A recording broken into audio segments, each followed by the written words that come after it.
तो भाई interview crack करने के लिए आप लगाइए सुबह शाम 2 टाइम अगरबत्ती, सुबह 8 बजे और शाम को 8 बजे, और करिए भगवान को याद बहुत सारा, तो आपका इंटरव्यू निकल जाएगा। और ये मैं उन लोगों के लिए बात कर रहा हूँ बेसिकली जिन्होंने अपनी पूरी कॉलेज लाइफ में ना ही अपनी डिग्री पे ध्यान दिया है, ना ही अपनी ग्रूमिंग पे ध्यान दिया है, ना ही अपनी कम्युनिकेशन स्किल्स पे ध्यान दिया है। तो उन लोगों के लिए तो भगवान ही सहारा है और भगवान ही उनका इंटरव्यू क्रैक करा सकता है। और बाकी उनके लिए एक ऑप्शन है जो कि मैं बताऊंगा एंड में, तो इस वीडियो को बिल्कुल एंड तक आप देखिएगा, you will find that idea to.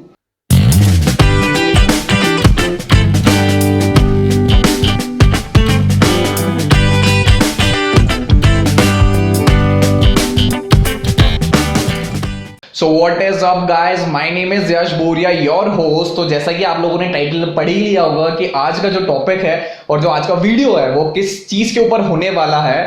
तो जो भी मैं आपको इन्फॉर्मेशन दूंगा वो दूंगा स्टेप बाय स्टेप, और थोड़ा सा वीडियो हो सकता है थोड़ा सा लंबा हो, बट लंबा होगा तो इंफॉर्मेटिव होगा, और जो भी चीज है ईच एंड एवरी डिटेल पे हम बात करेंगे। तो अब हम वीडियो के टॉपिक की तरफ बढ़े उसके पहले मैं आपको बात करता हूं कि इंटरव्यू जो है ना, इंटरव्यू क्रैक करने का जो सीन है ना, जो उसकी जो प्रोसेस है वो 2 दिन पहले से बेसिकली शुरू होती है। तो आपको 2 दिन पहले क्या करना है कि आपको सबसे पहली चीज जो करनी है वो ये करनी है कि आपको आपकी पर्सनालिटी चेंज नहीं करनी है। क्योंकि बेसिकली होता क्या है ना कि लोग अपनी पर्सनालिटी चेंज कर लेते हैं 2 दिन पहले, अपने बिहेवियर में चेंज कर लेते हैं। सो अभी कभी भी आप आपकी पर्सनालिटी जो है ना उसको चेंज करेंगे तो आप ज्यादा टाइम तक उसके साथ नहीं सस्टेन कर सकते। So do not change your personality, go with what you are actually. आपकी जो रियल ऑफ यू है वो शोकेस करो कि हाँ मैं ये हूं एक्चुअली, ठीक है। और दूसरी चीज जो आपको ध्यान में रखनी है वो ये रखनी है कि आपने जो रेज्यूमे जो चीज लिखी है उसमें आपको उस चीज ईच एंड एवरी पॉइंट जो जो उसमें मेंशन्ड है उसके बारे में पता होना चाहिए। आपको कारण पता होना चाहिए कि मैंने रेज्यूमे में ऐसा क्यों लिखा है, और अगर ऐसी कोई सी चीज है जो आपको लगती है कि मैं इसका आंसर नहीं दे सकता तो उसको हटा दो, भले ही रेज्यूमे आपको हो जाए छोटा। तीसरी चीज आपको जो फाइंड आउट करनी कि आप किस डेजिग्नेशन के लिए इंटरव्यू देने जा रहे हैं, किस पोजीशन के लिए इंटरव्यू देने जा रहे हैं, तो आपको उससे थोड़ा सा आइडिया हो जाएगा बेसिकली कि वो क्वेश्चनिंग किस चीज पर लेंगे आपसे, वो क्या एक्चुअली चाह रहे हैं, आपके अंदर वो क्या कैपेबिलिटीज और एबिलिटीज आप में जानना चाह रहे हैं। और आप थोड़ा बहुत जो कंपनी के हेड्स है, जो सीईओ, उनके बारे में भी जानने की कोशिश करें, और कंपनी की बैकग्राउंड पे जाने की, कंपनी कहां से स्टार्ट हुई थी, क्या काम करती है बेसिकली, और कौन कौन लोग हैं। इससे होगा क्या कि एक अच्छा इंप्रेशन उन पर आप डालेंगे कि नहीं, कंपनी के बारे में थोड़ा सा बंदा या बंदी थोड़ी सी रिसर्च करके आई है, ठीक है। तो ये हुई थी 2 दिन पहले की बात। अब जब इंटरव्यू के 1 दिन पहले आपको किस चीज पे वर्क करना है, वो ये कर रहे हैं कि आप निकालिए एक अच्छी सी ड्रेस आपके वार्डरोब में से, जो कि होनी चाहिए फॉर्मल, जो कि सालों से पड़ी है, जिसमें सल खाए, उसको करें अच्छे से आयरन। और जो भी आप कॉम्बिनेशन ले वो ऊपर लाइट ले और नीचे डार्क ले, वो थोड़ा सा कैजुअल, डिसेंट और अट्रैक्टिव लगता है। उसके बाद जो दूसरी चीज कर रही है आपको 1 दिन पहले इंटरव्यू के, वो कर रही है अपने आप को ग्रूम कर रहा है। अगर आपकी हेयर स्टाइल ऐसी कुछ जा रही हो जो थोड़ी इनफॉर्मल लग रही हो तो आप हेयर कट कराएं, हेयर कट लें जाकर के सैलून में। दूसरी चीज, आपकी जो बियर्ड है वो अच्छे से आप उसको मेंटेन करें। पहली बात तो बियर्ड आप काट ही लें तो अच्छा लगेगा, क्योंकि उससे दिखेगा कि नहीं यार आप बहुत डेस्परेट हो, आप में वो है कि मेरे को ये पोजीशन चाहिए। तो अगर बियर्ड आप थोड़ी बहुत रखना भी चाहते हैं, अगर नहीं भी काटना है तो बिल्कुल प्रॉपर शेप में लाएं। और जो लड़कियां हैं वो वैक्सिंग कराए, जो भी उनका रहता है अच्छे से करे, वो भी अपनी हेयर स्टाइल अच्छे से कैरी कर करके जाए और अच्छे से दिखे। बिकॉज हेयर स्टाइल और आपका ड्रेसिंग सेंस आपकी पर्सनालिटी में बहुत कुछ शो करता है, वो आपके बारे में रिफ्लेक्ट करता है कि आप actually what kind of personality you are.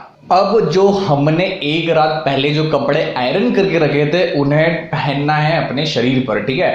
तो इंटरव्यू वाला दिन हो चुका है और सुबह के बज गए 7। तो आप जो आयरन करे हुए कपड़े हैं उन्हें पहनिए अपने शरीर पर, और उन्हें बहुत अच्छे तरीके से आप हैंडल कीजिए इन टर्म्स ऑफ लाइक कि आप जो बेल्ट है वो आपके शूज से मैच करना चाहिए, और जो भी लड़कियों के एटिकेट्स है, ड्रेसिंग एटिकेट्स जो जिससे वो डिसेंट और फॉर्मल दिखे, वो सारे आप फॉलो अप कीजिए। और मोस्ट इंपॉर्टेंटली जो आपकी हेयर स्टाइल है ना उसको थोड़ा अच्छा बना के जाना, और उसमें थोड़ा सा डाल लेना तेल। उससे होगा क्या कि जो आपके जो हेयर है ना वो थोड़े से एनर्जेटिक दिखेंगे और अच्छे दिखेंगे। तो बेसिकली जो लड़के अपनी हेयर स्टाइल ऐसी वैसी भर के चले जाते हैं, सो अच्छे से हेयर स्टाइल बनाना, अच्छे से कपड़े करना, अच्छे से गेटअप पहनना, और फिर हम चलेंगे हमारे इंटरव्यू जहां होने वाला है उसकी तरफ। तो अब हम गाड़ी ट्रेवल करके हमने गाड़ी चला ली और हम पहुंच गए इंटरव्यू जहां होने वाला है उस प्लेस पर, ठीक है। तो अब एक चीज ये नोटिस करना, एक चीज ये मार्क करना मेरे बात पर, कि जो आपका जो इंटरव्यू है ना वो स्टार्ट हो जाता है आपके पहुंचते से ही। तो ये लोग जो सोचते हैं ना कि हमारा इंटरव्यू तो जो रूम होने वाला है वहीं जाकर के स्टार्ट होगा, तो बिल्कुल गलत है, आपकी गलत फहमी है। क्योंकि जो अच्छी कंपनीज होती हैं वो आपका इंटरव्यू लेने आपकी एंट्री से ही, जैसे आप स्टेप अप करते हैं उस जोन में जहां पर इंटरव्यू होने वाला है, वहां से आपका इंटरव्यू स्टार्ट हो जाता है। ठीक है, तो आप जैसे ही पहुंचो इंटरव्यू की जगह, तो वहां पर आपको जो भी दिखे फर्स्ट पर्सन जो उनकी तरफ जो कंपनी के लिए काम करता है, जो भी उनका एम्प्लॉय है, जो भी रिसेप्शनिस्ट है, उसको बोलो गुड मॉर्निंग, या जो उनसा भी टाइम जोन चल रहा है उसको ग्रीट करो और एक अच्छी सी स्माइल पास करो। तो वो एक पॉजिटिव इंपैक्ट है ना वो डालेगा आपकी पर्सनालिटी में भी, और आपको थोड़ा सा वो आपकी पर्सनालिटी और एनहेंस होगी उनके विजन में। उनको लगेगा कि नहीं यार बंदा बहुत रिस्पेक्टफुल है और बहुत अच्छे से अपने आप को ग्रूम किया है उसने।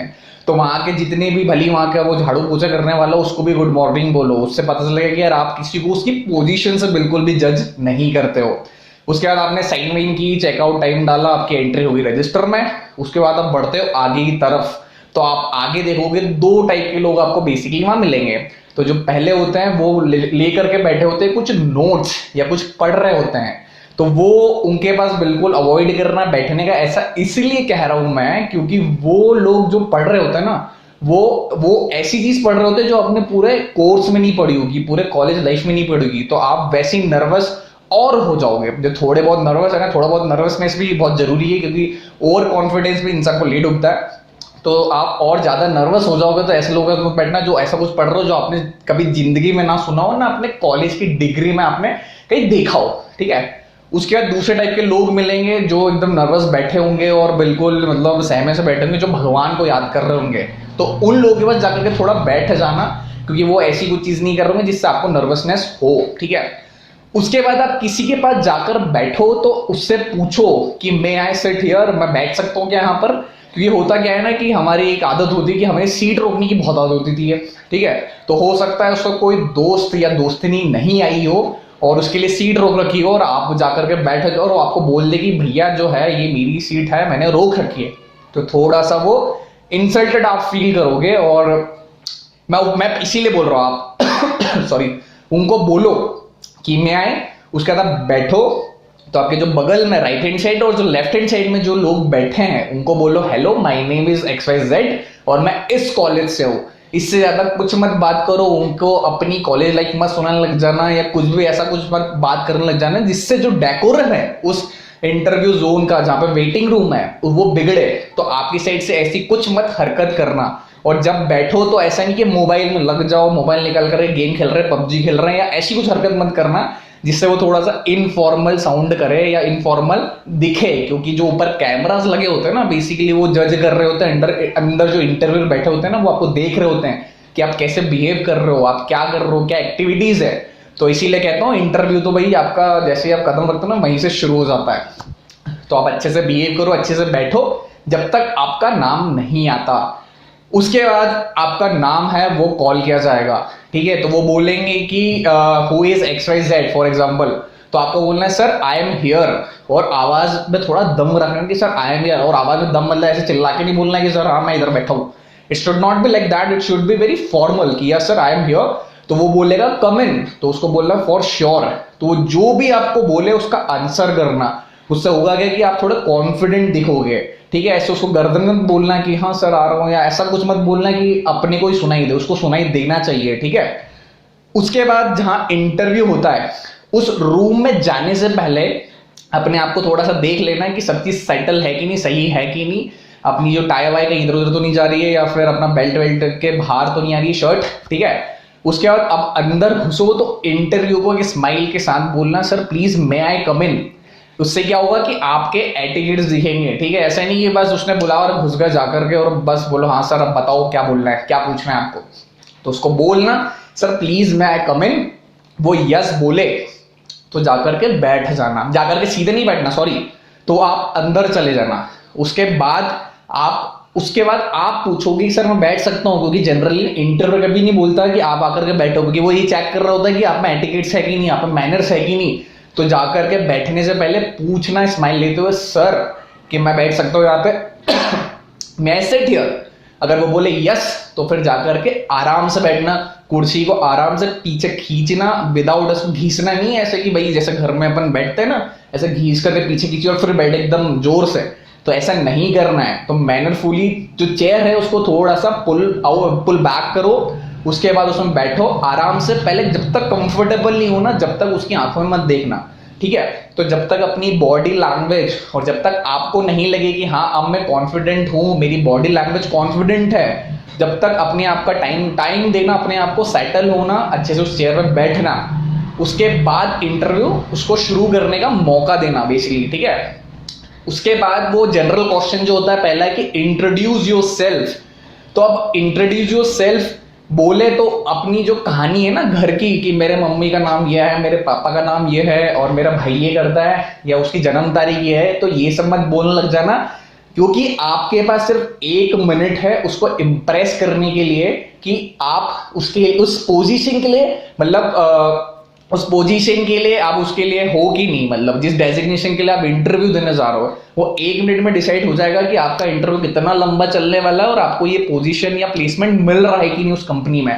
तो कोशिश करना सिर्फ आपका नाम बताना, आपकी ग्रेजुएशन बताना, आपने क्या कर रहे हो अभी हाल फिलहाल, और जितना भी एम्फेसाइज करो आपके अचीवमेंट्स पे करना, क्योंकि वो शो करेगा आपका हार्ड वर्क। आपके अचीवमेंट्स आपको बेसिकली डिफाइन करते हैं ज्यादातर कि आप एक्चुअल किस टाइप की पर्सनालिटी हो और आप कितने हार्ड वर्कर हो, कितने आपके अंदर जुनून है, जितना कितना ग्रेस है आपके अंदर किसी चीज को अचीव करने का।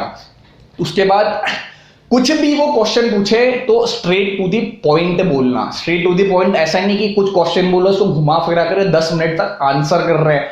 वो बेसिकली यही चेक कर रहा होता है कि आप कितने टू द पॉइंट है। स्ट्रेट फॉरवर्ड होना बहुत इंपॉर्टेंट होता है ऐसी जगह पर, ठीक है। और जितने भी क्वेश्चन पूछे सबके आंसर स्ट्रेट देना, पॉइंट टू देना, उसके बाद उनकी आंखों में आंखें डाल करके देना, क्योंकि वो आपका एक कॉन्फिडेंस चेक करते हैं कि यार कितना कॉन्फिडेंस है। क्योंकि बेसिकली होता क्या है कि हम इतने नर्वस होते हैं कि हम उसकी आंखों में देखते ही नहीं, इधर उधर देख करके हम उसे आंसर करते हैं। तो try to avoid that thing, है ना। तो अगर आपको लगता है कि मैं उसकी आंखों में नहीं देख सकता, तो ये जो पॉइंट है दोनों आंखों के बीच का, आप उसे देख सकते हैं, तो उसको ऐसा लगेगा कि आप उसे देख रहे हैं। उसके बाद पूरे इंटरव्यू में आपको ऐसा नहीं दिखाना है कि आप बैग कर रहे हो, आप भीख मांग रहे हो उस पोजीशन के लिए। और कभी भी आप इमोशनली मत खेलना इंटरव्यू में कि मेरी ये प्रॉब्लम है सर, आपको पता क्या है मैंने कितने असाइनमेंट्स दिए हैं, मैंने कितनी मुश्किलों से गुजरा हूं, मेरे पापा ने कैसे फीस भरी, ऐसा बिल्कुल मत बोलना, क्योंकि उनको 1% भी फर्क नहीं पड़ता कि आपकी क्या प्रॉब्लम्स हैं। और वो तो अवॉइड ही करते हैं ऐसे एम्प्लॉयज को जिनको बेसिकली इतनी सारी प्रॉब्लम्स पहले से ही, तो वो काम पर क्या ध्यान देंगे। तो वो हो सकता है कि ये नेगेटिव इंपैक्ट है वो डाले। तो आपकी जो दर्द भरी कहानी है बिल्कुल मत सुनाना, स्ट्रेट टू दी पॉइंट रखना और आपके अचीवमेंट्स फिर कह रहा हूं उस पर ज्यादा एम्फसाइज करना, ठीक है। उसके बाद वो कुछ भी पूछे सबका अच्छे पॉजिटिवली आंसर करना, और जो क्वेश्चन का आंसर आपके पास नहीं हो उसको बिल्कुल भी आंसर मत करना प्लीज।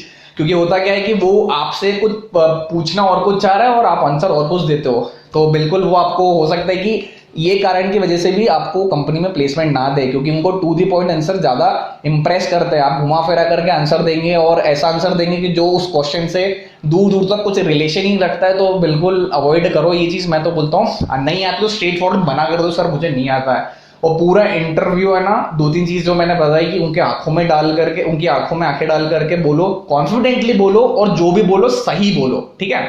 पूरे इंटरव्यू के टाइम आपको ये शो करना है कि आप उनकी कंपनी के लिए क्यों इंपॉर्टेंट हो। भाई आपने अगर उसको इंटरव्यू को ऐसा शो करना है कि यार अगर आपने मुझे नहीं लिया तो आपको ये नुकसान है, अगर आप मुझे 1 रुपया देंगे ना तो मैं आपको 10 रुपए का रिटर्न दूंगा।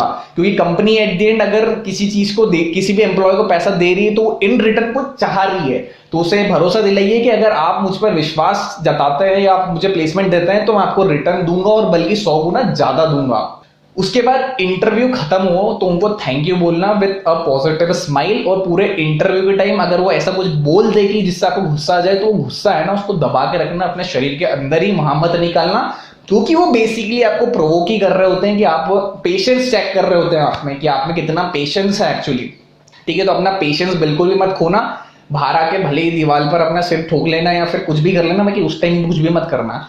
इंटरव्यू खत्म होता है उसके बाद आप बोलना उनको sir thank you so much, और जाते जाते एक और चीज बोलना कि सर हो सकता है कि मैं कुछ चीजें मिस्ड आउट कर दी वो मैंने इस इंटरव्यू के through, but I will definitely going to work on it. अगर मुझे प्लेसमेंट मिलता है तो मैं इस पर वर्क करूंगा and you will see different of me. अगर मेरे को ये प्लेसमेंट आप आपकी कंपनी में देते हैं तो फॉर श्योर, और उनको ऐसा बोल करके धीरे धीरे से बाहर निकल जाना, और सबको पॉजिटिव स्माइल, जो इंटरव्यू जहाँ वेटिंग एरिया में हो वहां पर भी पॉजिटिव लैंग्वेज रखना, बॉडी लैंग्वेज रखना, मेंटेन करनी थ्रू आउट जब तक आप उस इलाके में हो, जब तक आपको जो आपकी पर्सनालिटी है, आपकी जो मतलब जो बिहेवियर है वो मेंटेन रखना throughout, no matter what. ऐसा नहीं निकल गए उसके बाद टाई वाई फेंक दी निकल करके, स्लीव्स ऊपर कर ली और बस अब तो ऐसा है कि बस हो गया इंट्रो, ऐसा नहीं करना है बिल्कुल भी। उसके बाद आप बाहर जब तक उस जोन से नहीं निकलते हो, जब तक ऐसा कुछ मत करना। उसके बाद जोन से निकलने के बाद जो सबसे इंपॉर्टेंट काम करना है वो ये करना है कि मैं एक चैनल बता रहा हूं जिसका नाम है कंस्ट्रक्शन लॉजी। तो उस चैनल पर उस वीडियो, जिस वीडियो को आप देख करके आए हैं उसके नीचे कमेंट डाल देना कि यश भाई या यश हमने दे दिया इंटरव्यू आपके मुताबिक, और इसी के साथ इस वीडियो को कर देना लाइक और सब्सक्राइब और शेयर। और आई होप कि ये वीडियो आपको अच्छा लगा हो और मैंने अच्छे से सब चीज डिलीवर की हो, आपको सब चीज समझ में नहीं आई हो। और अगर स्टिल आपको ऐसी कोई सी क्वेरी है जो कुछ समझ में नहीं आया तो आप कमेंट जो सेक्शन है वहां पर भी आपका जो क्वेश्चन है वो आप रेज करना, तो I will try to answer each and every question. तो ये था पूरा प्रोसीजर एक इंटरव्यू क्रैक करने का। और अगर मेरे पर्सनल एक्सपीरियंस की बात करूं कि मैंने 3 इंटरव्यू पैरेलली कॉन्जिक्यूटिव कैसे मैंने कॉन्जिक्यूटिवली उनको क्रैक किया बीइंग एन सिविल इंजीनियर, तो ऐसा कुछ है कि मैं शुरू से बहुत जेन्युइन पर्सनालिटी हूं। मैं हमेशा अपने आप को कभी चेंज ही नहीं करता हूं लोगों के हिसाब से या सिचुएशन के हिसाब से, मैं हमेशा वही बताता हूं मैं जो एक्चुअली हूं। तो ये चीज मेरे लिए हमेशा बहुत काम करती है, और मैं जिस भी जगह जाता हूं मैं हमेशा अपना रियल ऑफ मी रखता हूं कि यार मैं एक्चुअली ऐसा हूं, आपको जम रहा हो तो ठीक है, नहीं तो इट्स ऑल राइट, क्योंकि मैं अपनी पर्सनालिटी बहुत देर तक नहीं छुपा सकता। ठीक है, जैसा हूं मैं दिख ही जाएगा एक ना एक टाइम पर आकर के। दूसरी चीज, मेरे रेज्यूमे में जो भी चीज लिखता हूं मैं स्ट्रेट टू द पॉइंट लिखता हूं मैं, और उसका सबका मेरे पास स्ट्रॉन्ग आंसर है कि हाँ मैं क्यों ऐसा क्यों लिख रखा है। ठीक है, तीसरी बात, मैं बचपन से ही बहुत एक्टिव रहा हूं, मेरे एकेडमिक्स बहुत अच्छे रहे, मैं स्पोर्ट्स पर्सन भी हूं, मैं नेशनल लेवल पे अपने आप को रिप्रेजेंट भी कर चुका हूं।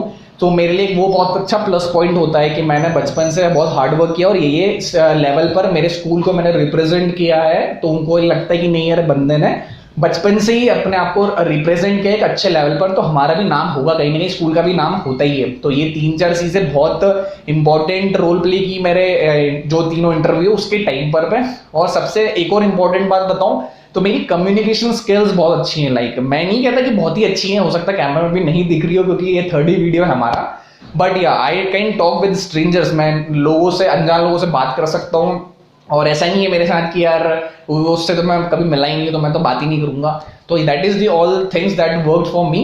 सो ऐसे मैंने 3 इंटरव्यू क्रैक किए, और जिनका इंटरव्यू क्रैक नहीं हो रहा उनके लिए मैंने जैसे कहा था कि मैं बताऊंगा एक चीज। तो भाई अगर आपका प्लेसमेंट नहीं हो रहा है या फिर आप इंटरव्यू नहीं क्रैक कर रहे, तो ऐसा नहीं कि बिल्कुल दुनिया ही लूट गई या कुछ हो ही नहीं पा रहा है, तो ऐसे लोग एंटरप्रेन्योर्स बनते हैं। तो आप एंटरप्रेन्योर बन सकते हैं, तो आपके पास कुछ भी आइडिया हो किसी भी चीज से रिलेटेड, किसी भी बिजनेस से रिलेटेड, तो आप उसको एग्जीक्यूट करें, क्योंकि हर गली में सोचने वाले बहुत है, करने वाले बहुत कम है। अगर आपने कर लिया ना थोड़ा बहुत भी, तो आप निकल जाओगे जिंदगी में for sure.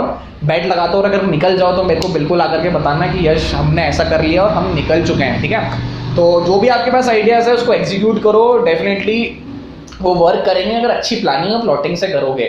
So that is all about this video, और मैं मिलता हूँ आपको नेक्स्ट वीडियो में एक अनदर टॉपिक के साथ। So till then take care and stay safe and stay at home, और that's all about this video, and thank you so much once again watching this video till end.